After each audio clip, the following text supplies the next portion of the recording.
Brought to you by Biz Analyst by Khata Book.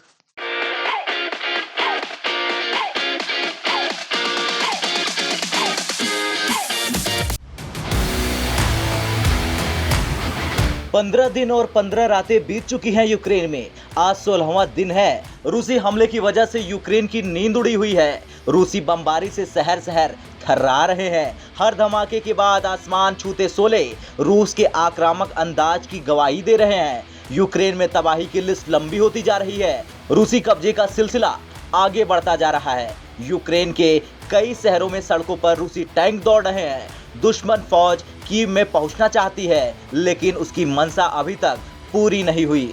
अब कई जगहों पर यूक्रेन और रूस की फौज गोली बारूदों की बरसात कर रही।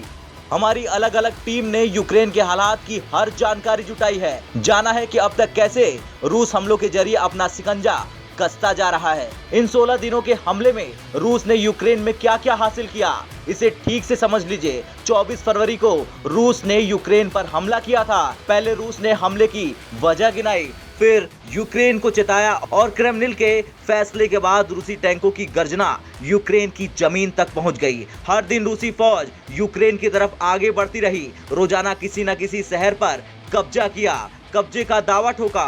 वहीं यूक्रेन भी रूस को सबक सिखाने की कसम खाता रहा।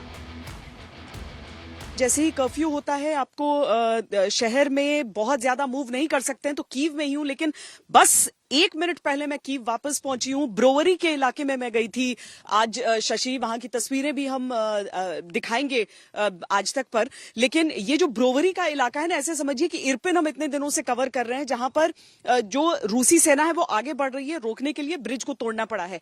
अब ये पूर्वी हिस्सा है, कीव ओब्लास्ट के अंदर आता है, और ब्रोवरी का जो ये इलाका है वो वहां से टैंक रूस के आगे आ रहे थे और उन टैंकों को एम्बुश कर दिया जो यूक्रेन की सेना है उसने, और 5 टैंक बताए जा रहे हैं रूस के वहां पर ध्वस्त हो गए हैं।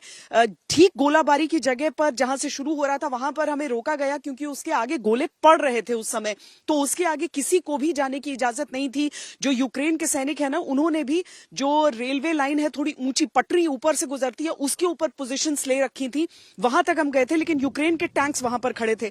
वहां से जवाबी कार्रवाई हो रही थी, और इस जवाबी कार्रवाई में 5 टैंक जिसे मारा गया, जिसे ध्वस्त किया गया था, और एक रेजिमेंटल कमांडर जो कि रूसी सेना का था, वो भी इस आक्रमण में मारने का दावा किया यूक्रेन ने। तो खतरा हर दिशा से अब यूक्रेन के लिए, यूक्रेन की राजधानी कीव के लिए आगे बढ़ रहा है। इरपिन हमने आपको बताया, ये वाला इलाका हो गया कीव ओब्लास्ट, यानी एक तो बूचा हो गया, साथ में ये ब्रोवरी का जो इलाका हम आपको बता रहे हैं।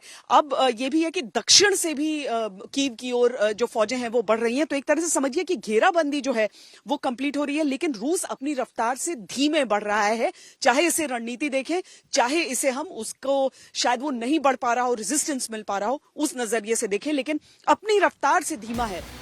युद्ध से तबाह यूक्रेन मदद की गुहार लगाता रहा, लेकिन यूक्रेन की मदद को ना तो अमेरिका आया, ना ही नाटो। 16वें दिन तक लड़ाई में रूस पर दुनिया के किसी भी दबाव का असर नहीं पड़ा। ना धमकी, ना चेतावनी और ना डांट फटकार। जिसने रूस को आंख दिखाई है, उसे पुतिन ने अपना इरादा बता दिया। साफ साफ कह दिया कि यूक्रेन के मददगार बने तो रूस उसे अपने दुश्मन जैसा बर्ताव करेगा। अब रूस का एक ही लक्ष्य है, कीव तक पहुंचना। रूसी सेना पहले ही कीव के बाहरी इलाकों की दहलीज तक पहुंच चुकी थी, लेकिन उसका मकसद अब तक पूरा नहीं हुआ।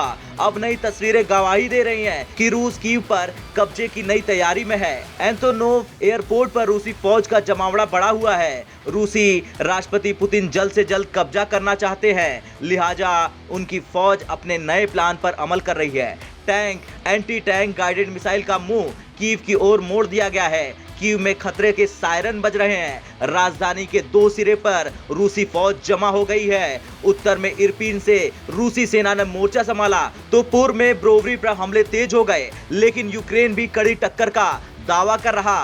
दावे के मुताबिक यूक्रेन के जवानों ने 5 रूसी टैंकों को तबाह कर दिया। खैर, ये साफ है कि 16 दिनों से जारी हमले में यूक्रेन बिखर चुका है, लेकिन रूस को मुंहतोड़ जवाब देने का हौसला बरकरार है। वॉर को रोकने को लेकर जारी डिप्लोमेसी भी अब तक बेअसर रही है। कीव से श्वेता सिंह की रिपोर्ट, भारत तक।